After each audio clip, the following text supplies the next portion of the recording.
Okay, so Josh Allen signs a new deal. There's a $43 million average on the new deal.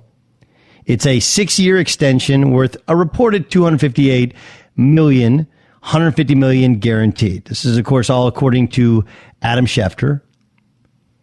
The deal tops out at $258, but it's $150 million in guarantee. It puts him above that of Pat Mahomes.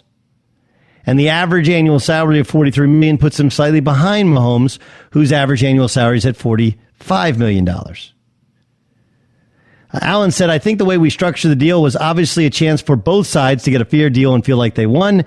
To be here for 8 more years allow us the kind of moves to keep some pieces around here. I'm not egotistical in how the money is put out or where it needs to be or how much it is. I want to win. Whatever it takes for us to win, I'm willing to do.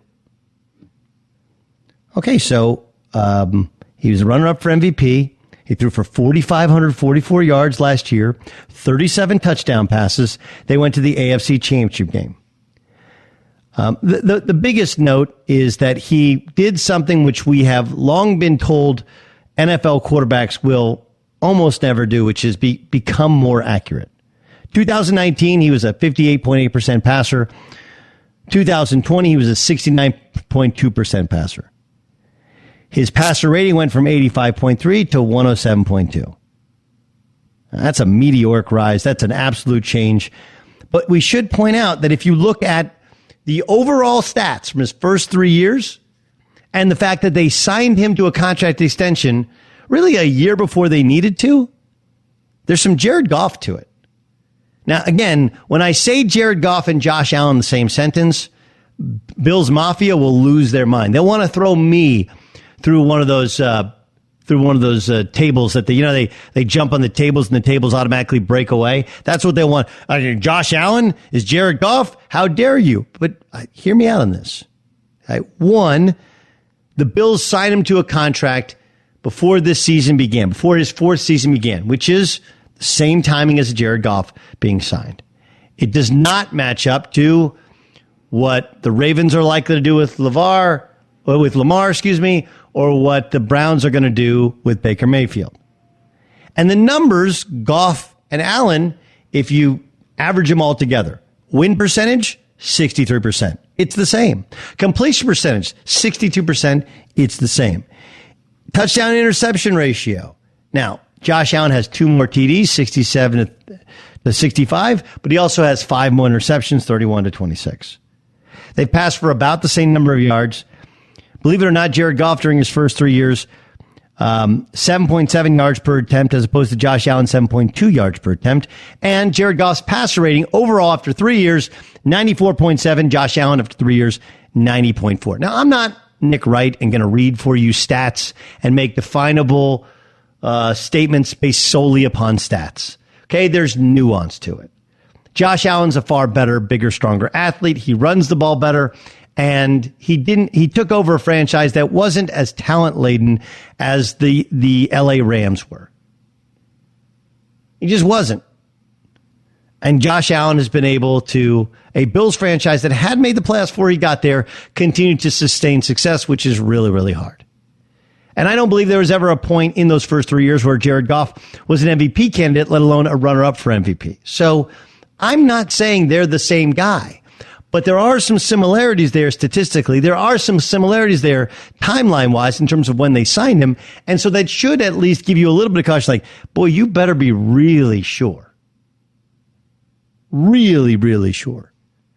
Now, the extension allows them, this thing doesn't go truly live against the books for a couple more years. And so it allows them the pliability of continuing to build a team around him, put a tremendous defense around him, get the right pieces. And they were able to hold on to their offensive coordinator. But the reality is that there was a time when Jared Goff was Josh Allen. Remember, Jared Goff's first year was atrocious. It was a train wreck. And then he got Sean McVay and okay, it's better. And then in year 3, they went to a Super Bowl. And now he's a member of the Detroit Lions. That doesn't mean that I think Goff is Allen and Allen is Goff. I'm just pointing out that there's a reason people wait. And look, you're 2 types of people in this world. right? You're either the type of person who, hey man, I know I'm going on a trip. I want to book the trip now. Right? I believe there's three types of people with injuries. Ryan Music knows, he's worked with me. He's producing the show, right? There's an injury occurs and you're like, I don't ever want to see it. Just don't even, I can't take it. There's, I want to catalog it. So just show me the broken bone or show me the gruesome injury. Or I'm type 3, which is show it to me over and over again. I can't get enough of it. Well, in travel, I believe there's two types of people, right? There's the book way out in advance. Got to be 3 weeks or more in advance. These are the same type of people, by the way, that get to the airport 2 hours before they're going to fly. Or there's the last minute guy. And that's how you are with contracts. Sure, the Dallas Cowboys cost themselves a bunch of money by signing Dak Prescott to a 4-year completely guaranteed deal, and he'll be a free agent in 4 years. Now, we have to remember that Dak Prescott is different than Jared Goff, is different than Josh Allen, because they're first-round picks, so their first-round contract actually lasts a hell of a lot longer. And they're being much better compensated during the time in which they're waiting for their second contract. Allen was the 7th overall pick. Jared Goff was the 1st overall pick. Those guys had 4-year guaranteed contracts. Then you can franchise. Then you get the 5th-year option, which is a spike in how much they make guaranteed. And then there's the franchise tags. Essentially, that first contract can be a 7-year deal with one franchise. That's not the way it works with a 4th-round pick. But there's two types of guys, two types of people. Are you hey, I'm going to plan this thing months out in advance? Or are you going to wait to the very last moment, go and search deals, try and use your miles, and fly into wherever's close and wherever's possible, fly by the seat of your pants? The 49ers are taking the Rams. The Rams did this with Todd Gurley. It didn't work. They did it with Jared Goff. It didn't work. The Eagles did this with Carson Wentz. It didn't work. You sign a guy to a big contract early, and the upside is he doesn't have to worry. The upside is you have cost certainty. The upside is you do send a message to the locker room, this is going to be our guy. The downside is you send a message to the locker room, this is going to be our guy, and maybe they don't buy into him. I don't think that's who Josh Allen is. I do believe that Josh Allen has worked to improve himself, and he is the quarterback of the now, the quarterback of the future, and the Bills have finally found their guy, and that's why they've gotten cost and quarterback certainty for the next decade, essentially. But there is a little buyer beware. You didn't have to book it now. You could have waited till the last second, and yeah, you might pay $100 more.